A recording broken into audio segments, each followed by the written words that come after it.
Such a beautiful poetic book and such an interesting look at toxic love. And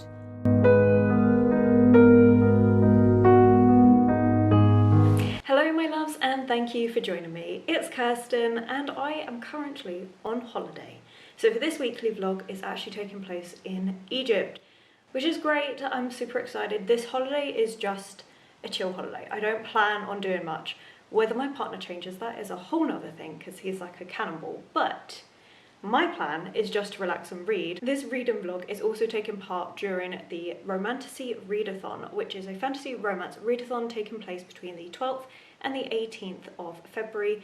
I found out about this through Jan's channel, so I'll have her linked below. She's one of the co-hosts and she has all the information there. It's a team-based readathon, and I'm so excited for this. I don't normally take part in readathons like this, but it was perfect because I am away on holiday to turn it into a proper fantasy romance readathon. Does mean that I'm technically starting all of these books earlier than the 12th, but only by a couple days, so who cares. I'm taking part on Team Monster with Jan. I forgot the prompts, hang on. So there are 3 prompts to each team. Each team has its own 3 different prompts, and then there is a group book to read. So the group book is A Court of Ravens and Ruin, and this is by Eliza Rain, and this is the first book that I'm going to start reading. I actually started a chapter on Thursday just to see how it was. It's fantasy romance. We have a dark fae prince and a human girl, a forced marriage, you know, the usual stuff. But what I didn't expect is the first chapter to be about an undead zombie thing. I was really surprised because, like, the descriptions on that were actually quite vile. I'm going to read it out to you because who expected this from a romance book? But he literally says, "The screams beyond him drowned out his first response. A starving one stumbled toward the warrior, and fierce as I knew he was, he flinched. The creature was missing half its stomach and one arm, and mismatched skin tones made up the rest of its sewn-together body. Its open, gaping jaw was smeared with blood, and its glassy, lifeless eyes landed on the warrior's mighty axe." What the hell? I didn't expect that. I expected fantasy romance, you know, not the zombie stuff. Anyway, that's the group book read, and you also get additional points for reading a book over 500 pages, which that one is. The rest of the prompts for Team Monster, we have a book with a supernatural creature, and for this one I'm going to be reading A Dowry of Blood by S.T. Gibson. I obviously don't have the dust jacket, that's at home, safe. Very excited for this one. It's a Dracula Wives reimagining. It's meant to be beautiful writing. It's Jan's favourite book, or one of them, and so of course I had to read it if I'm taking part in Jan's team. It just seemed absolutely perfect, and it's a nice little short one. I actually think I might start with this as the physical book because I'm really excited to read this one. The second one takes place on a different world / planet, and I'm going to go with another ebook which is Blood Mercy, and this one is by Vela Roth. This one I picked up because Ashley from Frolic from Fiction really enjoyed this book. Again, we've got fae, princes and stuff, and like forbidden romance and whatever. I think there's also potentially vampire-like creatures, so keeping up with that theme. I don't know much about it, but again, that one also ticks for over 500 pages, I think. And then the last prompt I'm kind of cheating with, and that's a forced proximity romance. And I've gone with Before the Devil Breaks You by Libba Bray because I really wanted to read this one on holiday, and technically there's a forced proximity romance because in the second book 2 of our main characters have to pretend they're married.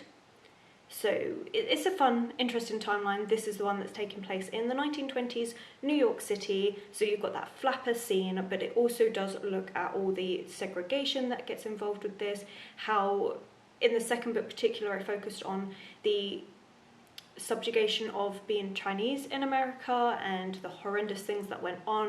So you get all of that actual true backdrop to how things were to be gay and black and just a different race within America during this time. And alongside that you also get a fantasy storyline of these murders that keep happening that have occult themes, and all of our main characters seem to have different special abilities. So one of them, our main character, why can't I remember her name? You know what, it's gone. I can't remember. her name, but she has the ability to divine things. So things that she touches, she then gets memories of that person and things that have happened. And so in the first book, she uses that power to help solve the murders that are happening, and a big thing spirals out from there. Very excited for this one. Also ready to cry and get my heart broken, because at the end of the second book I was in floods of tears at work, but I'm excited by it nonetheless. So those are the 4 books that I'm planning to read during this holiday and part of this Romantasy Readathon. I think it's going to be great. It's going to be nice and chill. As usual, I'm going to take you around our room. It's actually really nice, and the best part is just outside our room, just here, the view is immaculate. But yeah, okay, I'm gonna go. I hope you're all doing really well. Let me know if you took part in the Romantasy Readathon, or if you do like fantasy, romance, you know, all the usual things. Let me know, how are you doing? What have you been up to? But yeah, okay, I'm gonna go before I ramble some more nonsense at you, and probably catch up with you a little bit later.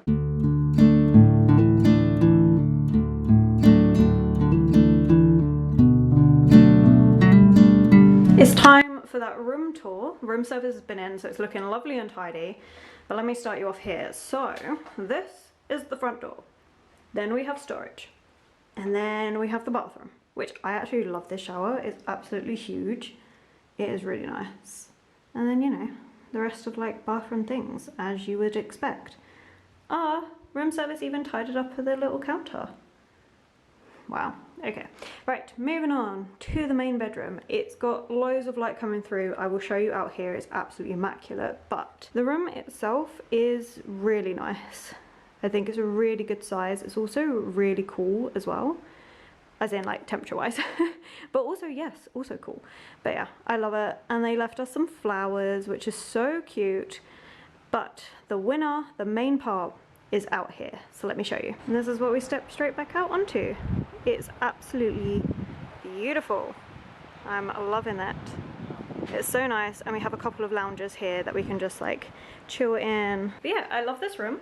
Absolutely beautiful, and that view is stunning, so you can definitely guarantee I'm going to be lounging out there and reading some books because it's perfect. But okay, let me carry on with the rest of this day.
Is it morning?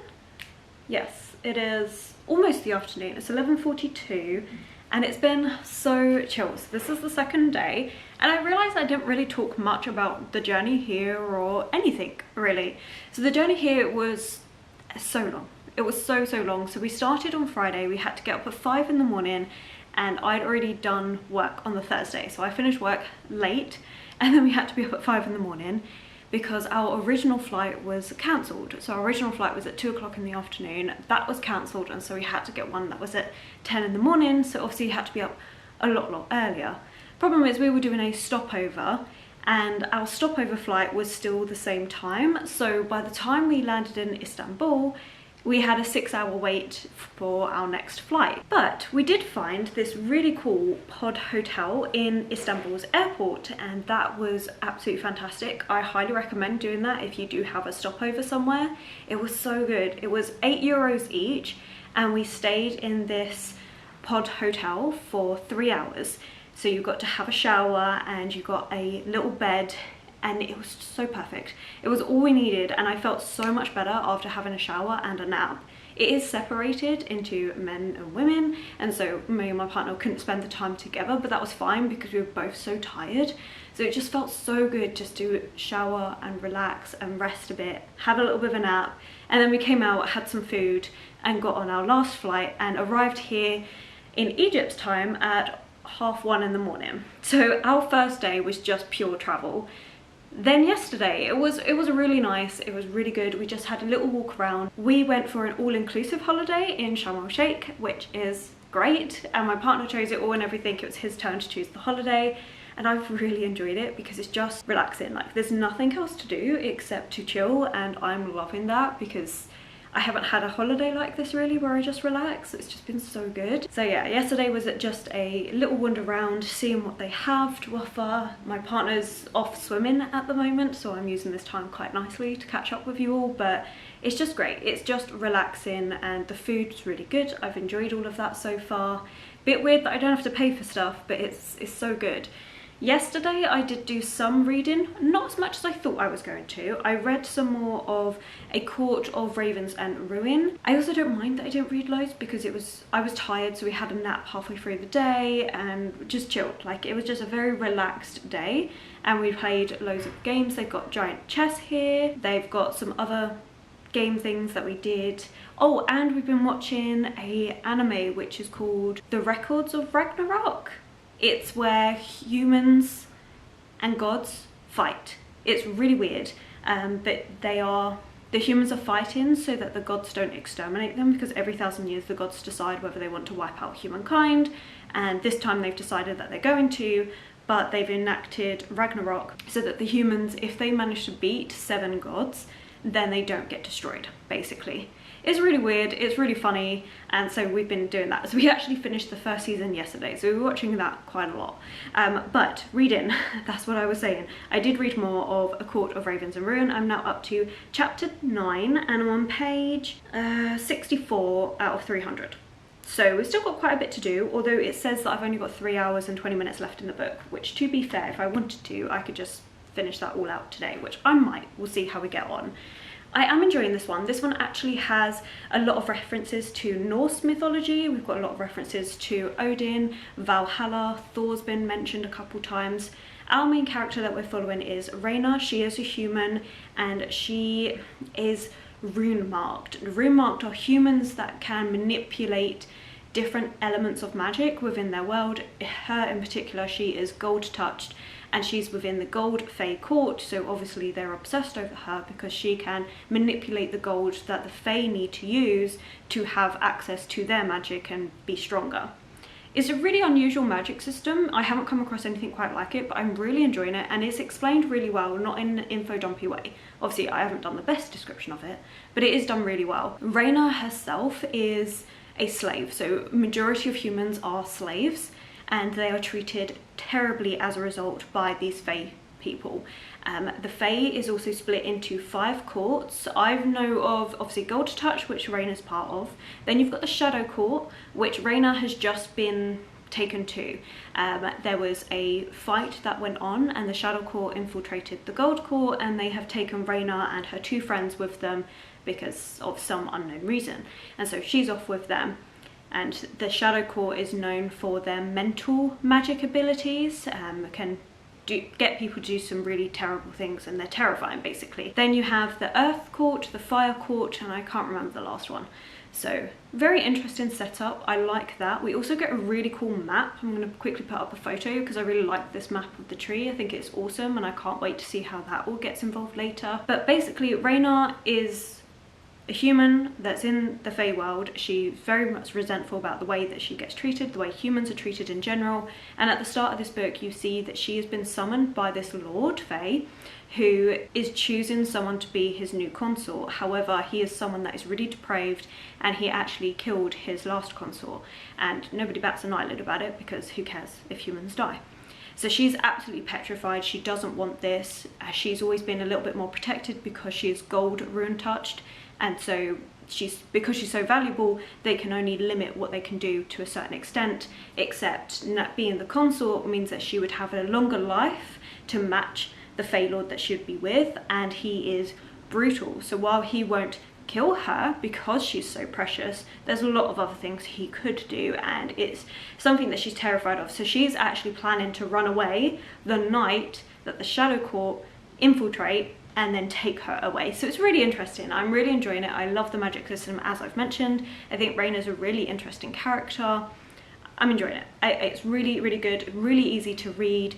So I'm looking forward to reading more of that today. I am also deciding to pick up another book, and that's going to be A Dowry of Blood. I really want to start this one today. I've bought my annotating, I actually bought new tabs. I'm not sure how I'm going to get on with these because they're quite big, and I'm used to really tiny little thin tabs. So we'll see how that goes. But they're coloured, I really like them.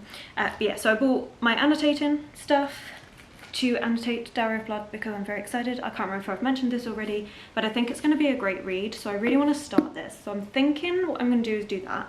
As I said, my partner's gone off for a swim, so I'm going to go find him, whether he went to the sea or a pool, I don't know. But I will find him, find a little spot, sit down and read. It is very windy out, so I'm not sure how much of Dowry of Blood I'm going to get read, because if it's too windy and I can't do the annotating side of things, then I'll leave it and I'll go back to A Court of Ravens and Ruin because that's easy, it's on my phone. But that's the plan today. That is all my plan is really for this holiday, is to chill out and read.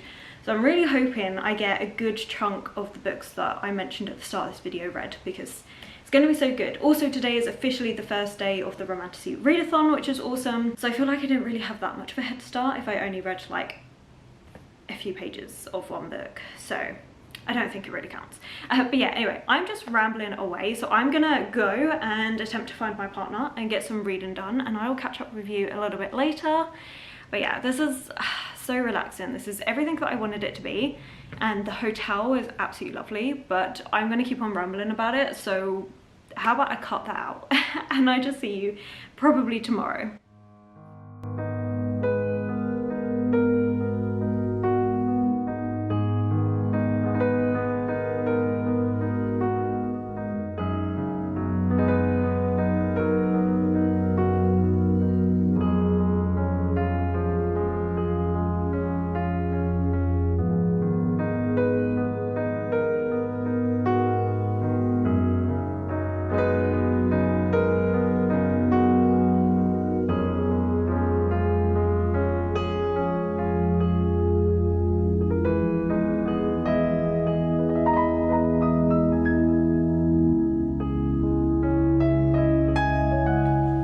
Good morning.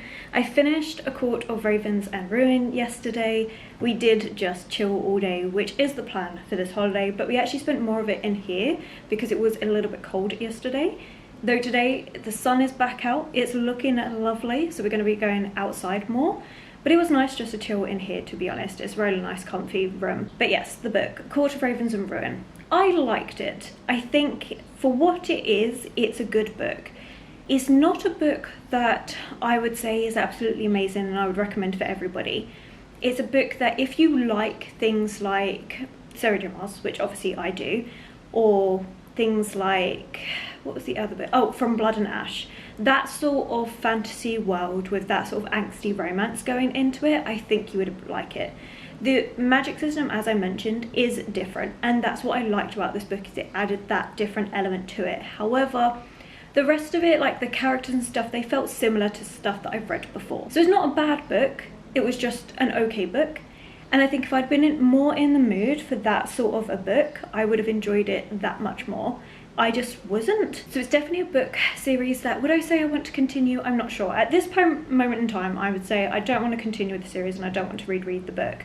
However, I know that when I'm in that mood for an angsty fantasy romance, that is a good one to carry on with the series, especially because it is available on Kindle Unlimited, so it's not like it's a hard thing to get hold of. I just think for me personally, I wanted just a little bit more. I was really intrigued at the start of this book, but then a lot of it just felt like we're repeating the same things. So Raina's been taken into the Shadow Court and she's heard all these terrible things about the Prince of Shadows, and then you're realising, well, actually he's not acting that way at all. The Queen is absolutely batshit crazy, but he himself is not that way, and it's very much like a Rysand, where he has all these things where they're said about him being so dark and dangerous and stuff, but it's said to protect his people. It's not actually true, it's just the image that he projects, and you can tell that that's what this is. Although Rhaena's very much like, oh, I want to start trusting him, and then she's like reminded of these gossip things about him, she's like, no, I can't do it, and it's a very repetitive like that. And so that's the thing that gets a bit, I wasn't in the mood for that.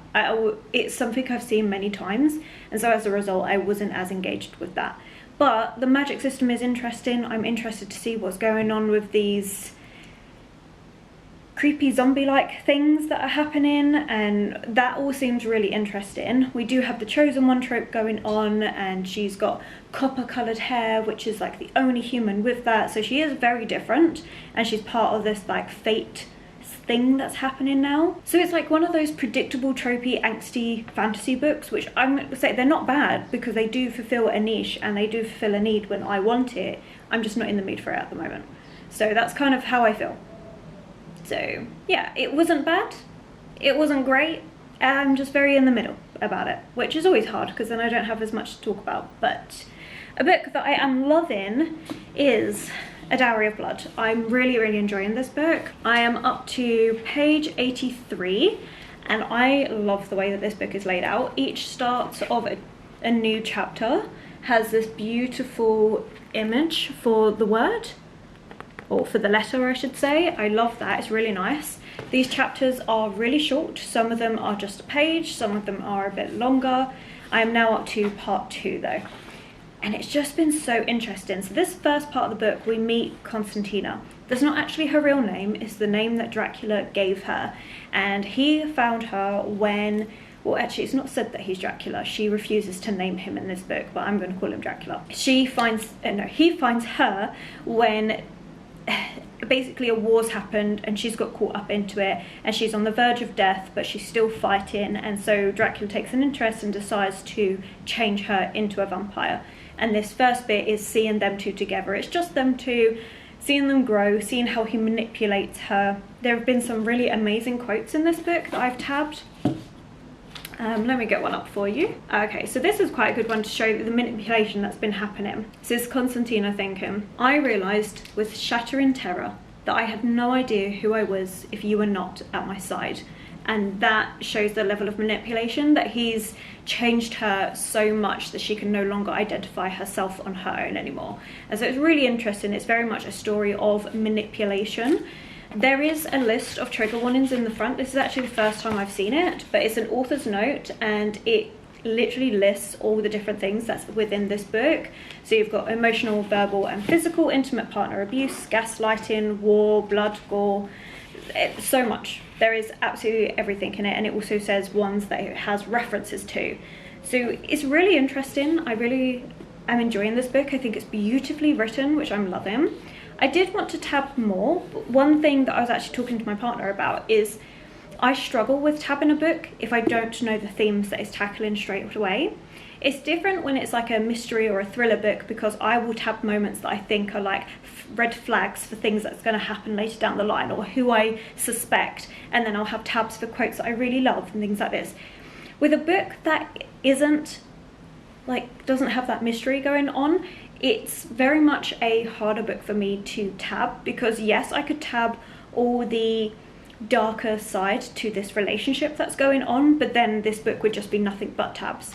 So at the minute I'm just sticking with quotes that I really like, which is a dark purple tab, and then when I get a bit further into it or upon reread, I will go through and pick out some themes that I want to tab.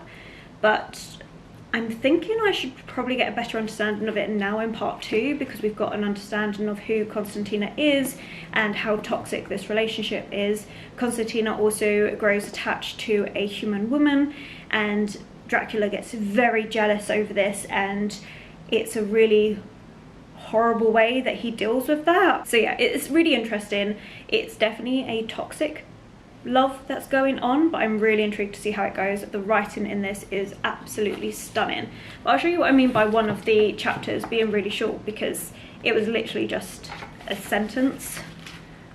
that's all it was, but I really liked this. It says, even loneliness, hollow and cold, becomes so familiar it starts to feel like a friend. And I thought that was really good. So there's definitely some themes which I think I can find in this book, but I want to give it a few more pages, probably another 50, before I decide, and then I might go back through and re-tab. But I really like these tabs actually, because they're great for a bookmark. It's got a ruler part so I can actually underline with this, and the tabs, like, they're actually really good. But okay, right, I've been chatting for long enough. We want to go and chill by the beach. Hopefully one of the beds are free, which is going to be great. But yeah, okay, I'm going to catch up with you in a bit. My aim is to read more of Dowry of Blood. That is the plan, but we'll see what happens.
I've read a lot since I last updated, which has been pretty awesome. We're on our last day of the holiday. We are flying out this evening. Well, technically tomorrow morning. 3 in the morning is our flight, which, yeah, it's not great. But it does mean we have one last full day here, which is lovely. And as I said, I have read a lot. So let me start off with the book that you know that I was reading, which is A Dowry of Blood. I only have about 90 pages left to go. I'm on page 203, and I'm loving this book. I have taken, can you even see that? Tabbing. I've tabbed a few more colours now. So I had purple for just really lovely quotes, things that I really liked. And now I have dark blue for times when Dracula is being very manipulative. It's basically, yeah, I suppose manipulative is the perfect word, on trying to change the people that he's with to fit how he wants them to be. And then I have blue, a light blue, for moments that are just so sad. Like you've got, they suffer through depression a lot, not just Constantina, but also other characters that you meet in this book as well. Which actually brings me on to where I am. I'm on part 3 of the book, and at this point we have met Magdalena, and she has also been turned into a vampire, and you see how Constantina's not happy with this, and all the thoughts that get generated because of that. And then eventually she grows to love Magdalena and doesn't want to be without her either.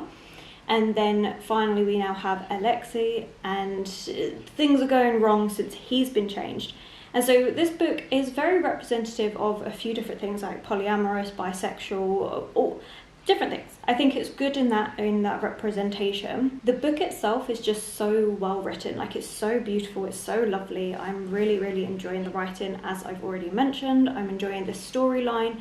And we know we are following Dracula. There is a moment in here where it refers to the Harkers. So from the original Dracula story, Jonathan and Mina Harker, which I loved. It was literally just a couple sentences, but it was so good. Alexis is moaning about Dracula being so moody and brooding all the time.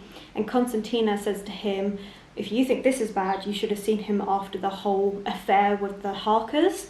And he's like, who are the Harkers? And she says, oh, don't worry, they were just some Victorian people. And it was just perfect. It was perfect. It was just that small little reference to it, but it's great, which also reflects on the timeline of this story. This takes place way before Dracula, the novel. we're following Constantina. Now, a couple of people refer to the fact that she's his first bride. That's not the case at all. It's actually mentioned in here that she wasn't the first, but it's the first that we're seeing because this is all from Constantina's perspective. And then it's taken place after the events of Dracula, because as I said, that was referred to as something that had happened in the past, and now we're in the 1920s. So obviously it's gone on past those events as well. But I really like the fact that it did tie back to the original Dracula story. Also, the formatting of this, so in the original Dracula story, it's done as journal entries and some letters. In this, Constantina is writing a letter to Dracula, refusing to say his name, just constantly referring him to as you. You did this. And I like that because it makes you instantly involved as a reader, because you're being directly pulled into the story by it being referred to as you all the time. And also just the fact that it is formatted as a letter also I feel like is a nice little ode to the original Dracula story. So I'm loving this. I honestly could have finished it completely a couple days ago because I was loving this book, but I also didn't want to finish it straight away and all in one sitting. I really wanted to enjoy it. So I'm going to finish it today. But yesterday I didn't read any of this because I read up to where I got to pretty much in one sitting the other day, and I loved it. So instead, yesterday I decided to break up my reading, and I went with Before the Devil Breaks You by Libby Bray. As I mentioned, this is the third book in the Diviner series. I am now up to page 186. There isn't chapter numbers, it's just chapter headings, and this one is Into the Madhouse. I'm really enjoying this book. So something that I've mentioned whenever I talked about this series is the fact that yes, it's set in 1920s New York, but it deals with a lot of the problems at that time. So in the first book, we focus heavily on the fact that there is the segregation between black and white people, and also the difficulties of being gay and how that was just not allowed in America at this time, and how our main characters don't agree with this, but it's the time of how it is. Then in the second book, you get more of a focus on the Chinese, I can't remember the exact wording, but where again they segregated and ostracized people for being Chinese, even if they were Chinese Americans, so born in America but with Chinese parents. There was this horrendous bill that went through in how they were treating these people, and that's what that second book focused on, as well as still having what was going on in the first book with the fact that being gay and black in this time is very much difficult times and frowned upon. And then in this book you have again all of that setting, but in this one it's focusing on union workers and how deplorable the conditions were, how there is this American who is a scientist and he's very much seen as like the light of America, but his working conditions for his workers is absolutely horrendous. They work 12 hours a day, the way that they're working is making them really sick, there's nothing there for them, and so they're striking, and the way that America is responding to these strikes is by armed military going in and shooting, and it's horrendous, absolutely awful. And so that's what this book is highlighting. So we follow a few different characters. In the first book you're primarily following Evie, who has moved to stay with her granddad, and she's the one with the ability to see memories when she touches things. You meet loads of different characters, and the book will focus on a couple of specific characters. In this one we have a lot about Mabel. Mabel is this lovely sweet girl. She doesn't have any diviner abilities, but she is working with this kind of anarchy to go against what is happening to these union strikers, and things are just going to get out of control. So you have all of that in the background, which I really like about these books, but alongside that you do have the fantasy setting that's going on, and in each book it's got worse. So in the first one it was a series of occult murders that were happening, which then Evie gets tangled up in, meets a few other people with diviner abilities, goes from there. In the second book you're having a ghost, which the first book links to, and the second book you have this ghost, and it's kind of like an army of ghosts and stuff.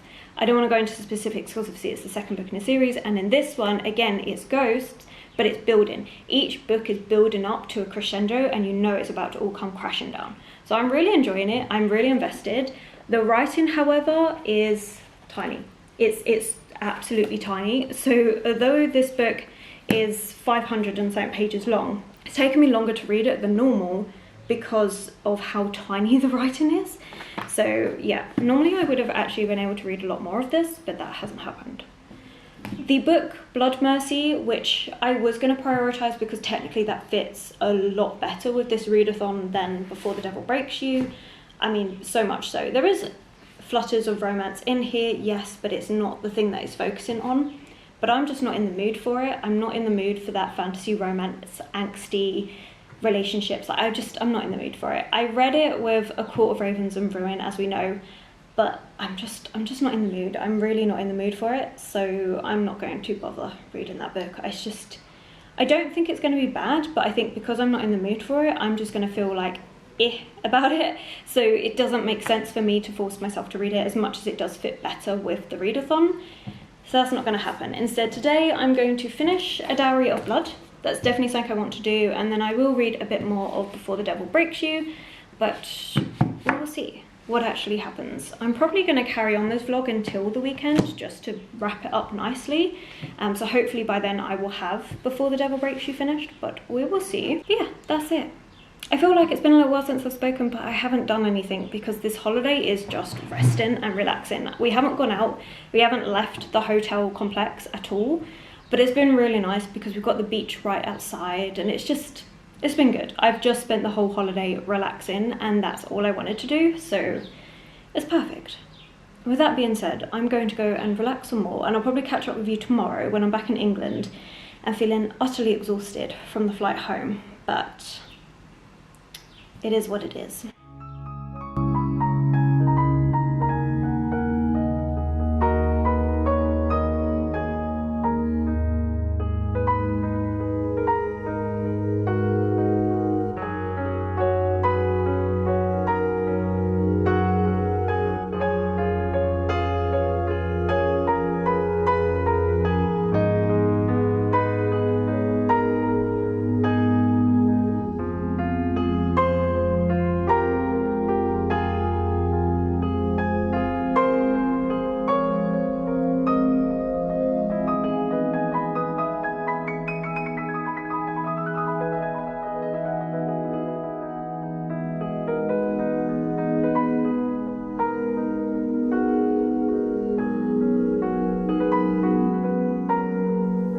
As we can see, I am back home and looking a little bit tired, but that's absolutely fine because it is now, what time are we at? Almost 4 o'clock in the afternoon, and I have been up since midnight yesterday, so I'm impressed I'm still going. But I wanted to do a couple of updates because I came home to a massive load of book mail. Well, I say a massive load. I had 4 book mails and then a few other parcels and things which I won't get onto on here. But we'll go through the book ones, and I also read a really decent chunk of Before the Devil Breaks You. So I'm now up to part 2, and that is page 319. This has got so intense. Obviously I've been speaking a lot about the fact that Libba Bray does a really good look as to what history was like in that time in America and what it was like to be black or Chinese American or gay, and I like the fact that she looks at the American history that was treated really poorly. And what I loved in the last chapter that I finished reading, it was from perspective of the ghosts, the forgotten, and they are talking about how everyone forgets the history of this place, but how they do not, and they highlight the brutality all in the name of progress. And is it really progress if it's that brutal? And you shouldn't really just swipe it all underneath a rug and forget about it all. And I loved that. This book really is quite gruesome as well. Like, I forgot to mention, like, trigger warnings going into this. Not only do you have the way people are treated back then, but there are a lot of horror scenes. Like, I would actually say this is quite a horror filled book. Obviously this is based on me. I'm a bit of a wuss when it comes to things like that, but there are some scenes in here where I can just think of that would be in a horror film. Like, I am in a horror film right now.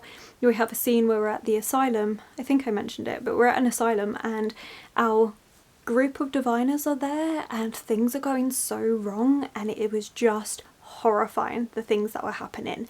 I am so hooked. I really want to read more this evening, but I really wanted to like stop and update and let you know how far I've got. But yeah, I'm loving this. I can't turn away. It is scary and terrifying, and it has built so well, as I've mentioned, over the course of this series to such a high crescendo where things are just going to go wrong, and you know they are, and the tension is there, and it's just so good. And the amount of things that you're finding out, the twists and turns that this book takes, fantastic. I actually really am enjoying the series. The more I read the books, it's just been such a good time.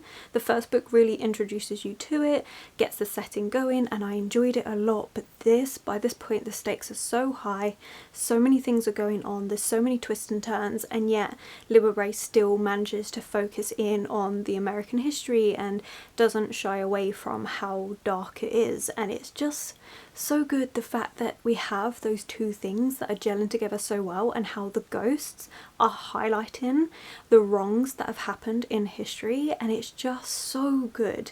I love it. I love the fact that we use in fantasy to highlight things that were just horrendous acts that happened and that don't get talked about. Like a lot of these I didn't even really know, and now you do because it's been highlighted, and it's so good. It's fantastic. I am loving this book so much. So yeah, I'm going to be reading more of this, but I don't know how much more I'm going to get read, so I don't want to just finish up the book without updating and letting you know that that's how far I'd got in, and the fact that I am back home.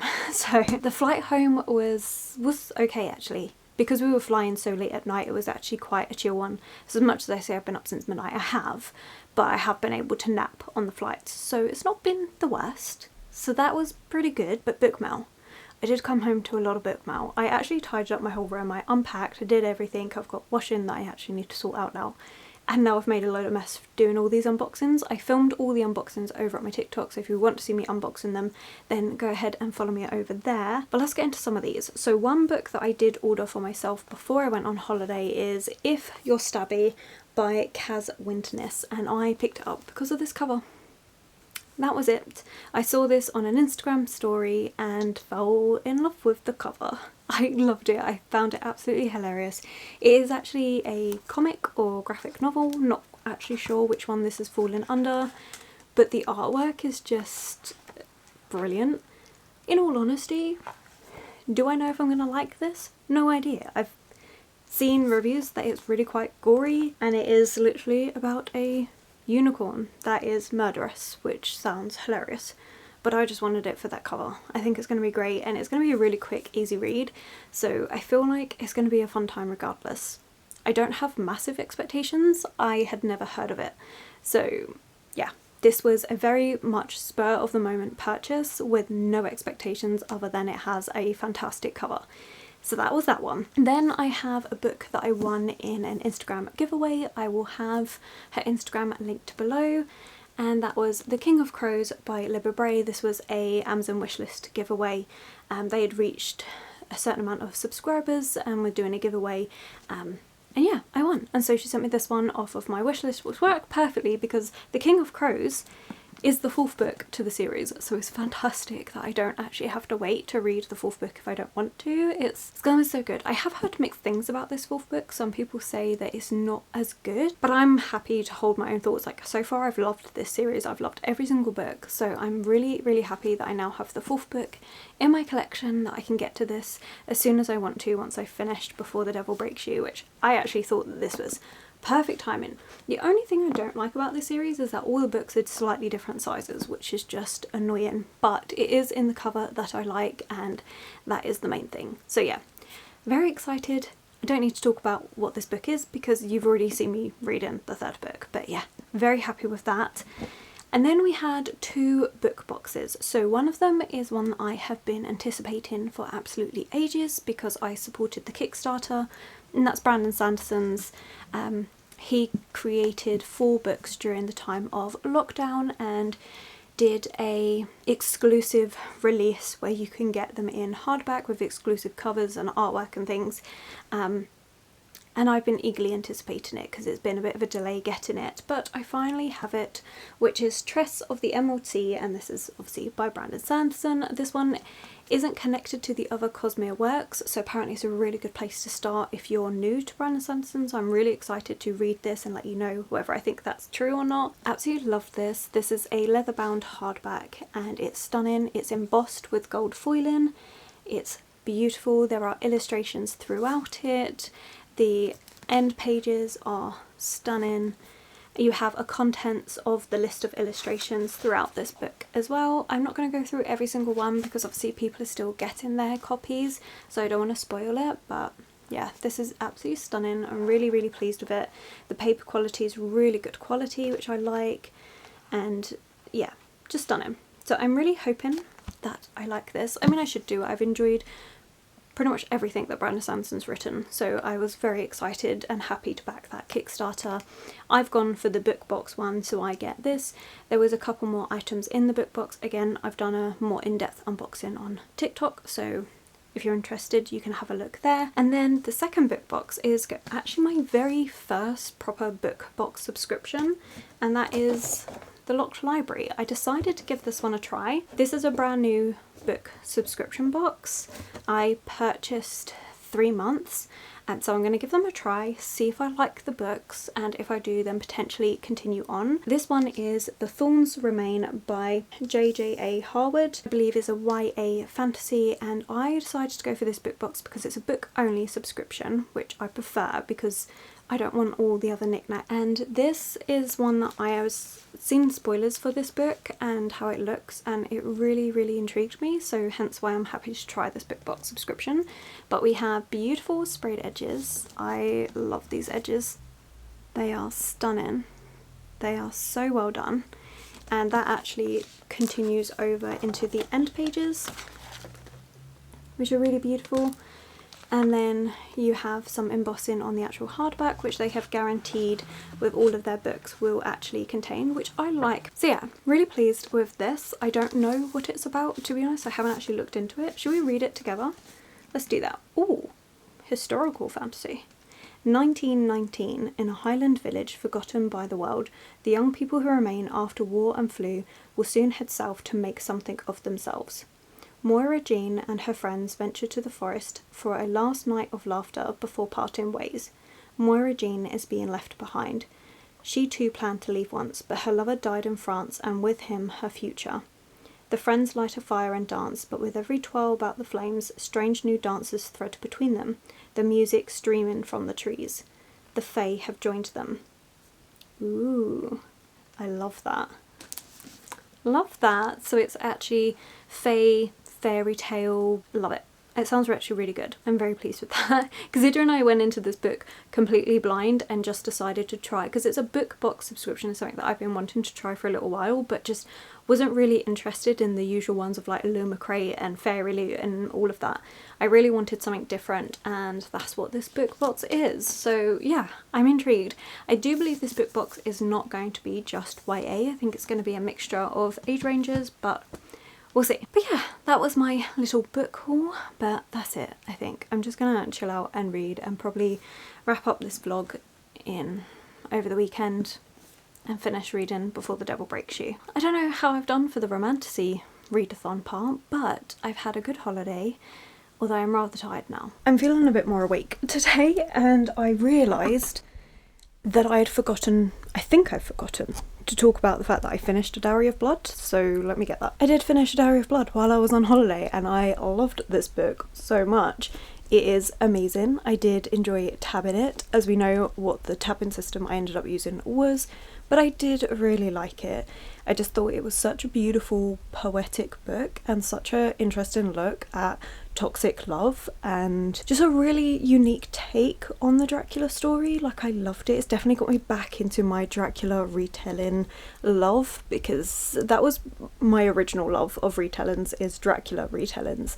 They're one of my favourites. I adore them so much, and yeah, this has just rebrought that to the surface, so I definitely want to be reading more. So if you have any, let me know in the comments below of what books you recommend for Dracula retellings, because this was absolutely fantastic. I really, really enjoyed this book. And then yesterday evening I did read a bit more of Before the Devil Breaks You. I'm now on page 406, was it? Ooh, pretty close. 408.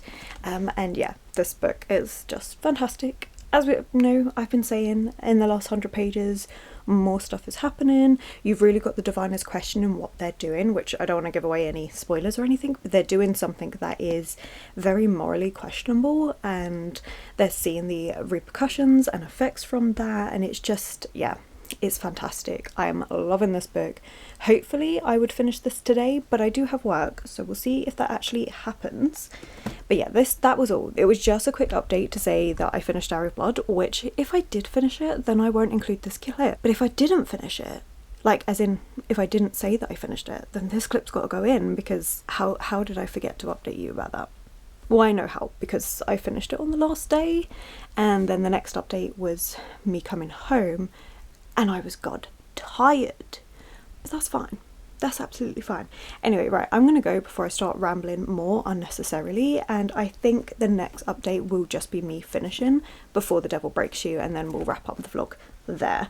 But yeah, I've enjoyed it. I had such a lovely holiday, as we know, and the Romantasy Readathon, I just don't think I can count Before the Devil Breaks You as fantasy romance, because there's so much more than that in here, and the fantasy romance that this was supposed to be fulfilling the prompt of forced proximity, yeah, that doesn't happen, because I forgot that the whole marriage thing kind of ends in the second book as well, so I'd forgotten about that. So now it's actually more of a trio love triangle rather than a forced proximity, so I just don't think it works, but I'm loving it, and I think it's great.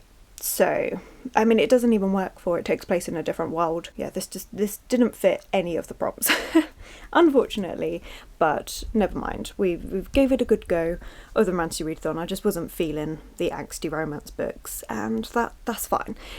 But yeah, okay, anyway, I'm gonna go and stop rambling at you, get on with the day, and like I said, chat with you once I've actually finished Before the Devil Breaks You. Oh, side note, I really wish I annotated this book. Like, I'm so disappointed in myself that I haven't, because this is so good. There's so many things that I would love to annotate, and yeah, I'm disappointed that I didn't, but it just means that I'm gonna have to reread it and annotate it then. But yeah, anyway, okay, goodbye. I finished Before the Devil Breaks You, and wow, this was absolutely fantastic. Such an explosive ending.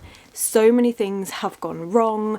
I desperately want to know what's going to happen next. It's fantastic. I loved this book so much. I adored it. As much as this didn't fit with the theme of this reading vlog, which was the Romantasy Readathon, I don't think this book could ever be classed as fantasy romance. I mean, it's a fantasy with some romance in it, but that's not the focus of this book. But I don't care. I've loved this book nonetheless. It's been such a good time. Like, I have adored it. It's just been, yeah, so good. I'm so excited for the fourth book, and I'm so happy I got it in that giveaway, because I don't want to put this down. It was so good, absolutely amazing. Chris, I will have her channel linked below, but she was telling me how good this series was and how much I'll really enjoy it, and yeah, it's true. I love this series so much, and I can't wait. Just fantastic. I loved it. There's so much in this book. I've already spoken so much about the different subjects that it explores, the different themes that it has, and having this amazing ending that is so heartbreaking, it's just, it was good. Such a good time. Loved this book so much. But I did say I was going to finish the vlog when I got to the end of that book, so that is what I'm going to do. I haven't quite decided what I'm going to read next. I have work today, so I need to decide on a book to bring with me, but I haven't decided yet. But I will be starting the next week's vlog literally a few minutes after this one, so you'll see it there. But yeah, this has been a great week. I've absolutely loved it. The time in Egypt was so needed to just rest and relax, especially because I do so much with working and YouTube and loads of other stuff that goes on, so it was really nice to have a few days where I just didn't do anything, where I no work at all, nothing like that. It was just perfect, and the reading time has been really good. I have really enjoyed this week. So yeah, it's been a good time. I feel so refreshed, so energized, and just perfect. But I am going to keep rambling, so I'm going to leave it there. So let me know, as I said at the start of this, if you took part in the Romantasy Readathon, if you read fantasy romance, or if you've read the Diviners series. What do you think of it? Does this make you want to pick it up? It is an older series, but it's so good. But yeah, okay, I'm gonna leave it there. So thank you so much for watching. I think the emoji of the day will be a bird, because crows and hawks and they all play an important part. So we're gonna put a bird. Or no, but I suppose it's romantasy. I suppose you could put a heart. I'll leave that decision up to you. Do you want a bird or do you want a heart? Go for what you feel like. But yeah, okay. We're going to stop talking, we're going to go. So thank you so much for watching. If you have enjoyed this video, please don't forget to give it that thumbs up, subscribe and comment to let me know that you're here.